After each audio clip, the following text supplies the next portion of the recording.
An important factor in playing successful basketball is playing good defense. We try to incite the same enthusiasm for playing defense as we do for, say, offense. There are two critical factors in playing good individual and team defense. First, you must work hard as a player and as a team, probably harder than you work on anything else in the game. Secondly, you must incorporate goals within your practice sessions and in game situations, very similar to your offensive goals that you use throughout the year. Conceptually, we're looking at team defense in two areas, both individually and from a team perspective. Strategically, we try to do two things. First, as a unit, we try to extend outward over the floor as far as possible. How far to extend is best answered by asking the question, does the extension hurt us or does it help us? Secondly, we try to, in an individual sense, stay as compact as possible within that extension so as to minimize offensive attack points. Understanding these concepts and applying these strategies will allow you to be successful in defensive play. Now, Coach Hedrick will cover the concepts and strategies involved in good individual defensive play.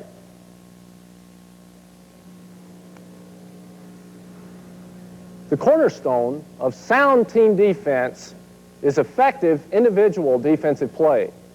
Typically, we view individual defense as being a reactive activity on the floor. We've found it to be more effective to teach individual defense as being a proactive activity. Now, in introducing or trying to implement a proactive defensive philosophy, there are 5 principles that the players must introduce to their game. First, the player always wants to have a part of his or her wheelchair intersect the line between the offensive player and the basket. Secondly, the defensive player always attempts to play with a position that allows the side of the wheelchair to be between the offensive player and the basket rather than the front of the chair, which presents a much narrower profile and one that the offense can go around more easily. Third, the defensive player attempts to overplay one side of that line. In overplaying, the defensive player makes it more difficult for the opponent to move in one direction and can at the same time anticipate movement by the offensive player to the weaker side. Fourth, we ask the defensive players to utilize the philosophy of first retreating on the move of an offensive player, reading that move, and then reestablishing the defensive position. So the retreat, read, and react philosophy of defensive play. And fifth, we ask them to reestablish in such a manner as to prevent the offensive player from utilizing one move to reverse action. Now that we know these principles, let's view them being introduced in an actual man-to-man defensive situation. Note here that the defensive player has reestablished defense close enough to the offensive player to force either a spin and reverse or a backup move and a reversal.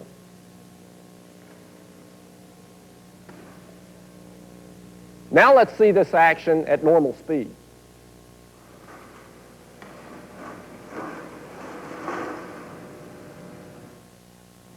In teaching defense in wheelchair basketball, we have 2 critical concepts.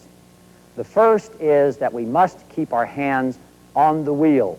This may be the most single important concept that we can teach our wheelchair basketball players.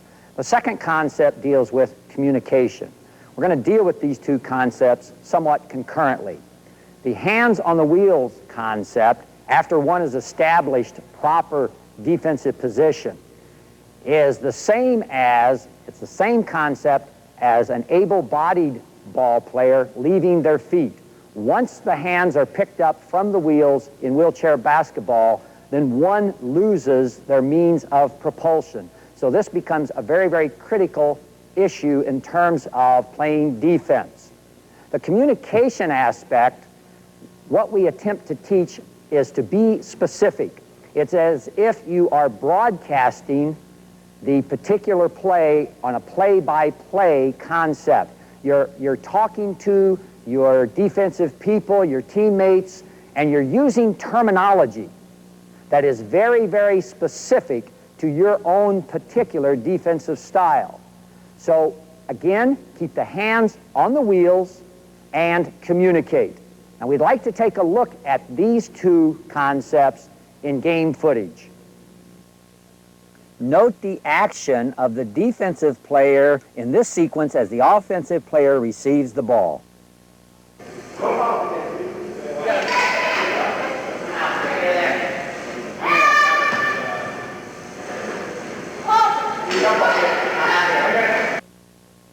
Listen to the communication as we isolate on this particular defensive player over the next few plays.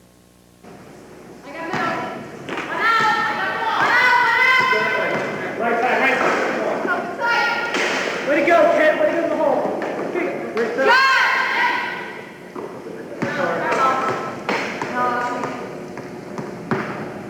Bring it in, go. Set it up.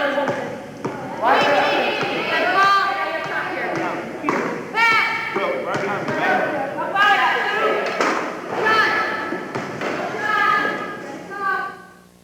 Rebounding. Many times rebounding has nothing to do with size.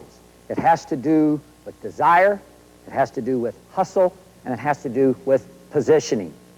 The proper positioning is to maintain a line between the opponent, the offensive opponent, and the basket, using the side of the chair to present as big an obstacle to that opponent as possible to the basket. Let's take a look at that particular position on the floor. You can see 52 has established a proper position. Next, what we attempt to teach is that when the shot is released, we get a call from one of the defensive people to yell shot. Now this alerts our defensive people that there is a shot. But what we don't want them to do is turn their head and follow the flight of the ball immediately. We want them to locate the opponent. We want them then to feel the opponent or to establish as light a contact as they can and maintain that contact. As they establish that position, then they locate the ball and finally secure the rebound. Let's take a look at this action in slow motion.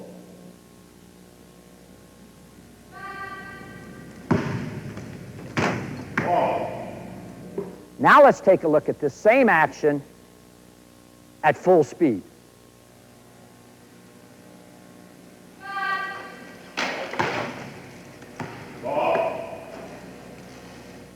That was a classic example of really the perfect rebound.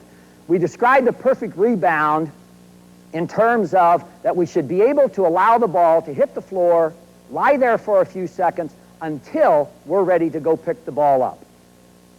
Now, let's take a look at this action during scrimmage. After the ball is shot on this sequence, watch the particular positions of these defensive players and then this particular player as they secure the rebound. It's a classic example of blocking out, allowing the ball to hit the floor, and then gaining possession.